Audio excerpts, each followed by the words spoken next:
Well, Kermit, I had this idea. My father, as you know, passed away in 2003, and I never got a chance to talk to him about World War II. And I've known you and your family, I guess, ever since I was born, because your wife gave me my first bath a week after I got home from the hospital. And Winnie, your wife, and my mother worked together during World War II, and I guess I'm one of the boomers. So now I get to talk to one of the veterans. Let's start off, where were you born?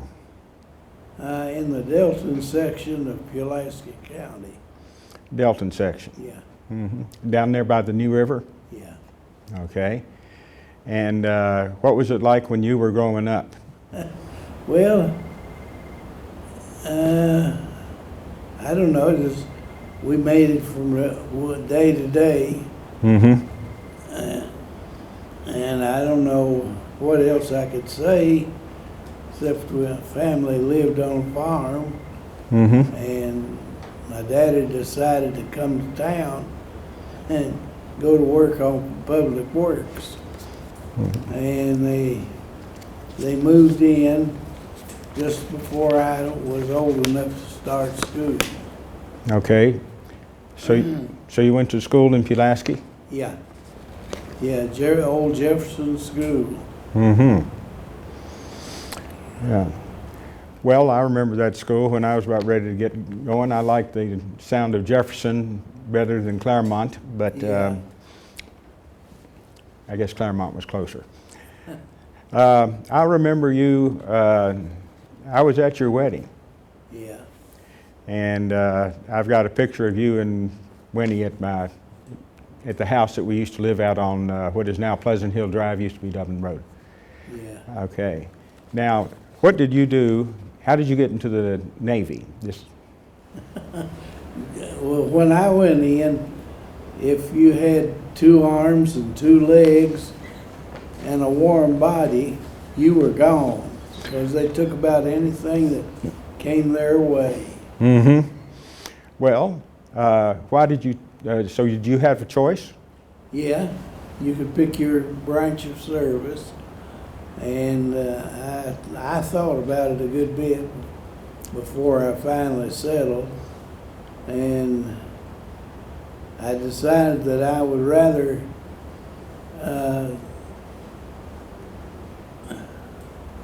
what am I trying to say? Anyway, I decided it would be better to sleep in a bunk rather than a foxhole and it half full of water. Mm-hmm. Then you decided to go out on the water. Yeah. Now, I've done a little bit of research. I read the article that was in the Southwest Times, and it seems like you joined the Navy and you didn't know how to swim. That's right, and I still don't. Still don't know how to swim? No. How did you manage that? Didn't they require people to learn how to swim back in World War II? Well, about halfway they did. Oh, halfway. Yeah. I had some lessons in swimming, but nothing that they enforced real hard. Uh-huh. So you go into the Navy, and where did you start out? In Norfolk.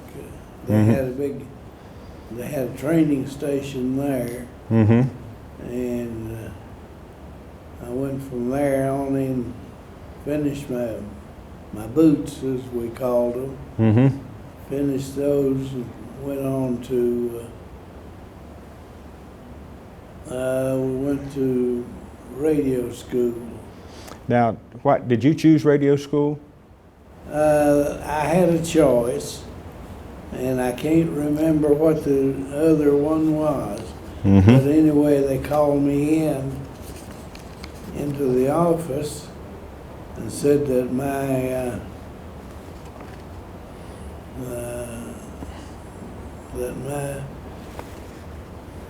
they thought I'd be better off as a radioman. Mm-hmm. I had 2 choices, and I can't remember the other one. I wish I could. Mm-hmm. But anyway, I finished that and made one trip to England Mm-hmm. and then came back and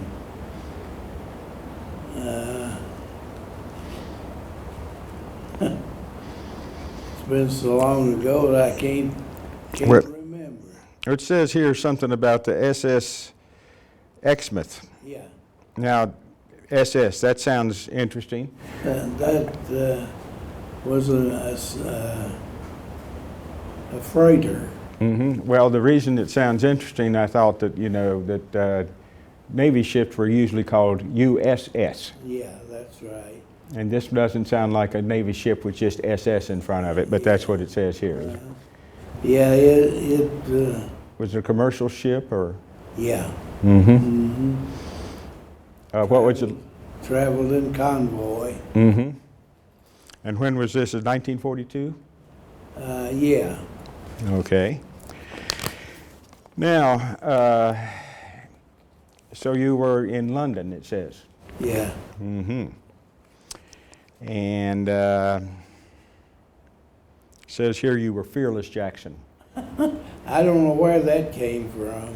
Is he fearless? Yeah, I understand you are. Okay. Says that you heard one communication while you were over there in England. It was in German, Mm-hmm. but you didn't understand it. No. Mm-hmm. Well, I guess all of us would have been understanding German if something had happened a little bit differently. Okay. So you come back to Nova Scotia. That's up in Canada, isn't it? Yeah. And what was it like being up there? Cold, because it was in cold weather time, and of course they caught me when our ship came in. They took me out of the crew.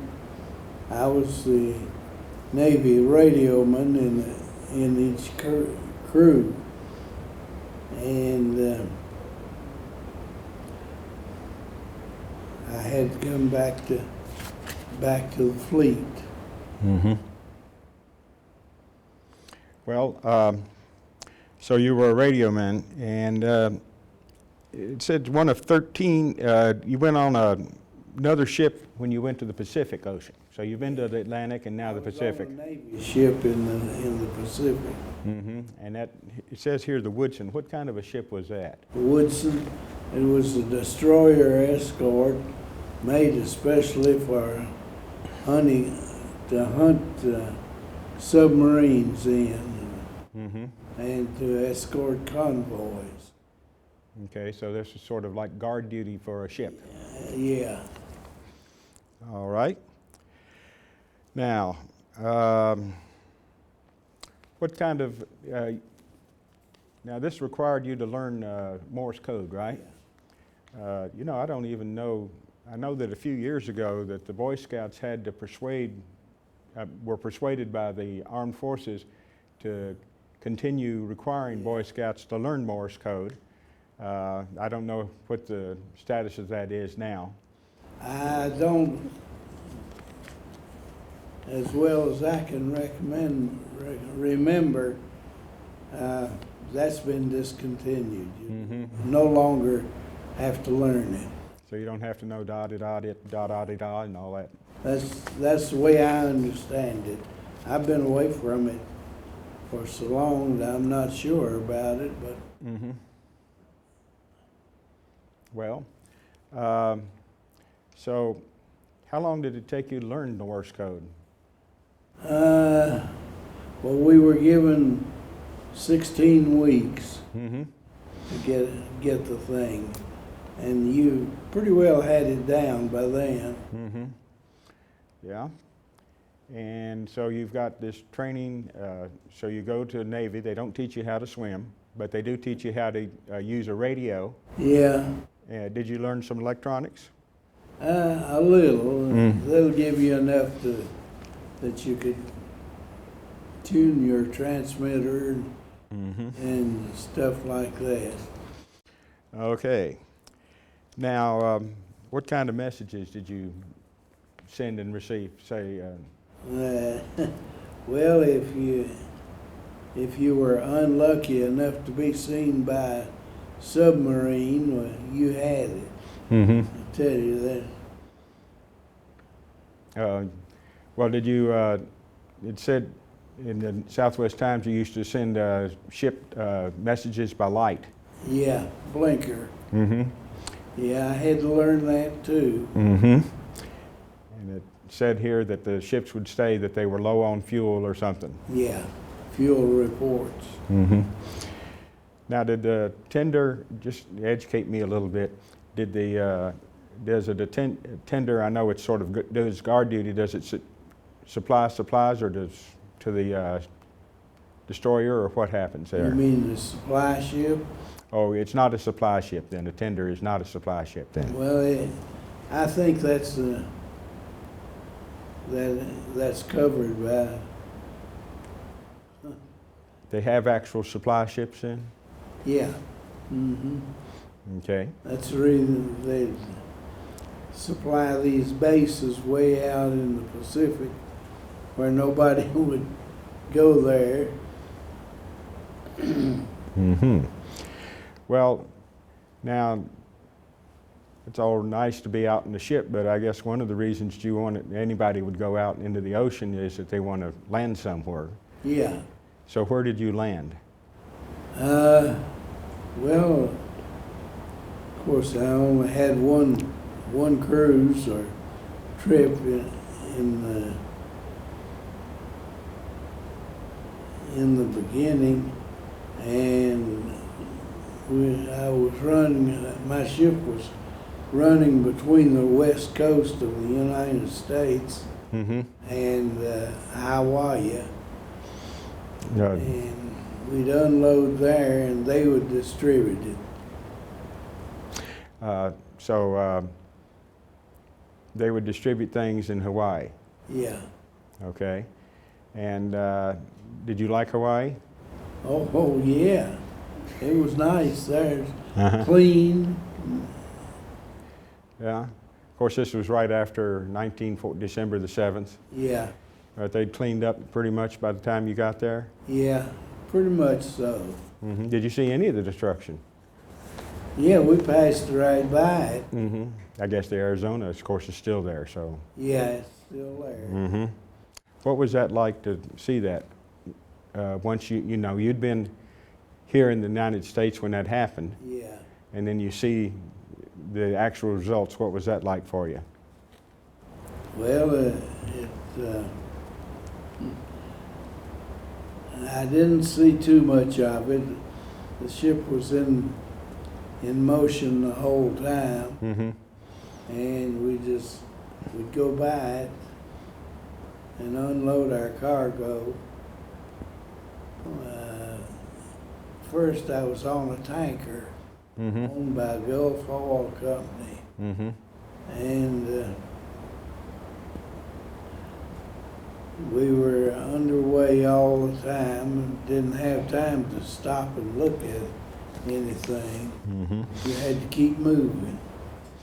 That's probably a good idea. You don't want to be a sitting duck. Yeah, you're right. Okay. Now, did you get to go to places like New Zealand or? I never made it to New Zealand. I did get down to Australia? I was just above Australia. I keep thinking. I can't think of what I want to say. What about New Guinea?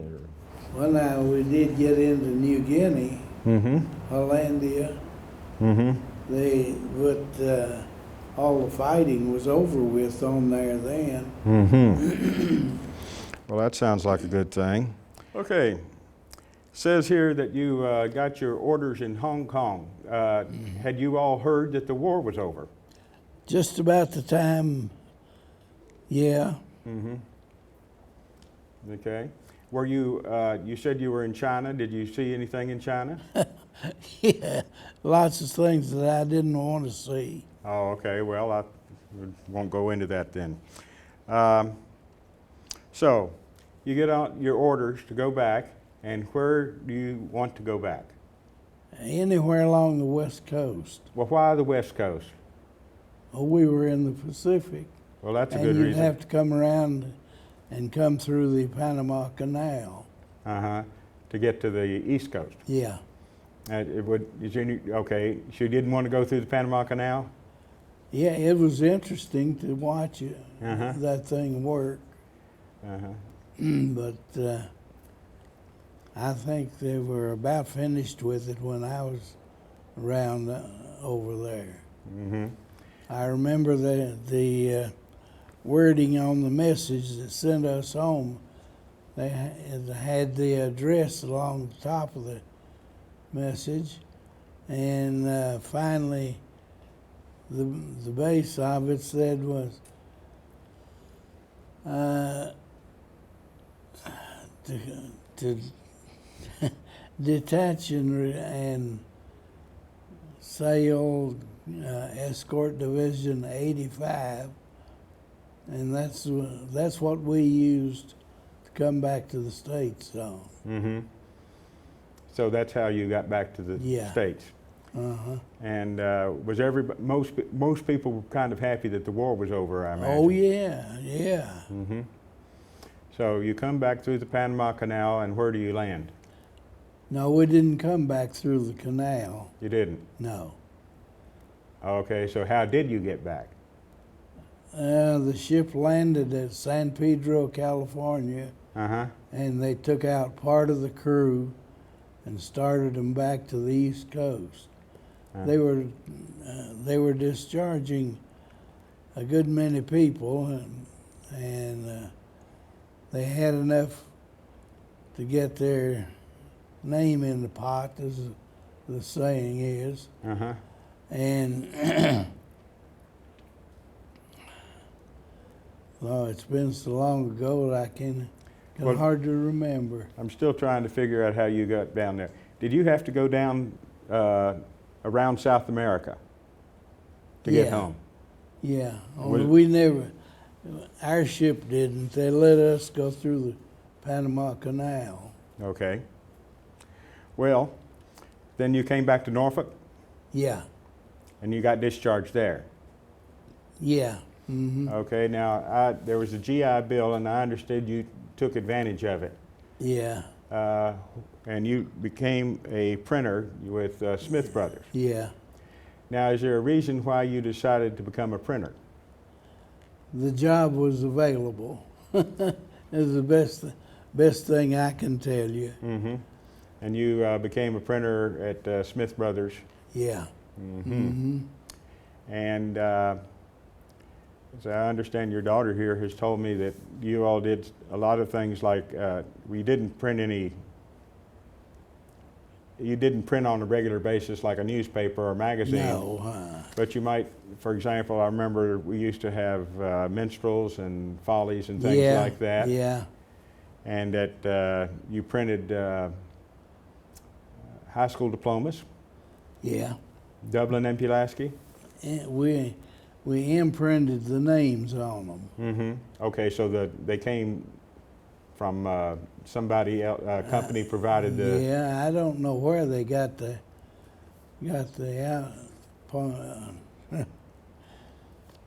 I don't remember who did it. Well, I'm going to have to take a look at my high school diploma to see what it looks like. Yeah. I'm sure you did a good job, though. Yeah. Pretty good. Now, then you worked for Smith, Conway Smith, as I understand it, and he wrote The Land That Is Pulaski County. Yeah. Did you all, was that in your all shop? Yeah. Mm-hmm. Mm-hmm. And that's probably about one of the most thorough histories of Pulaski County that there is. I guess so. Mm-hmm. And then, so you come back to Pulaski, and how did you meet your wife? Well, we both went to the same church, and we were in the youth group Mm-hmm. with the church, and it just took off from there. Well, that's good. And you had 2 children, Yeah, and their names? yeah, John Scott, and Pamela, what's the last? Pamela Allison was the latest. Mm-hmm. Latest one. Yeah. Okay. And then now, as we said before, or I've talked to you before, your wife was originally Winnie Beamer, Yeah, and so the Beamer name comes up, and people in southwestern Virginia would be interested to know that Frank Beamer was a relative, a distant relative. yeah, distant. And yet the Beamers got together when Frank had his accident. Now, you said he was in the garage Yeah, and got burned on his face, right? yeah, that's the way I heard it. And then, but the family sort of gathered, it was a gathering of the clan, I guess. Yeah, Because he stayed with, you all lived just kitty Just- corner from the old hospital. yeah, And so you were there. yeah. His mother would get tired in the hospital, and she'd come over to the house Mm-hmm. and rest up a while, maybe an hour or so, take a nap, Mm-hmm. and then she'd go back to the hospital. And I know she had a tough time of it with that. Mm-hmm. And then he stayed with your mother and father-in-law, Yeah, and then Harold Beamer, who was a pharmacist that we used to have Tyler's Drug. yeah. All right. Now, after your long, you had some hobbies? Yeah, I had one, amateur radio. Seems to fit in with what you learned in the Navy. Yeah. hmm So I was taught the code in the Navy. Mm-hmm. And you liked that code better than you liked the electronics, I understand. Yeah. Mm-hmm. I've seen your license plate, and you had your call letters on Yeah. your there. So do you say that the Navy was kind of a defining experience in your life? I guess so, yeah. Because first of all, you got to see a large part of the world. Yeah. And then after the war, you got training to be apprentice as an apprentice printer, Yeah. and that provided your livelihood through Yeah. your marriage. Yeah. And Yeah. and then of course, after the war, the Morse code that you learned Yeah. provided you with a way of communicating with other people Yeah. from around the world, I guess. Yeah. So, do you have any final words before we wind up this interview here? What did you think of your life? It seems like a pretty interesting life. Well, yeah, I traveled a good bit, and I always liked to, and I guess that's about it. I know you're still a member of our church. Yeah, And then how old are you? I'm 94. Mm-hmm. And that's exactly 2 years younger than my mother would have been, Yeah, because you all were born on the same day. yeah, So there's quite a tie between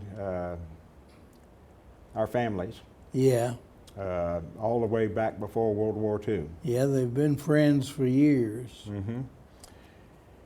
Well, Kermit, I thank you for this interview, and I would like to thank the Pulaski County High School people in their studio and Greg Hawks for allowing us to talk together and maybe record this for future generations.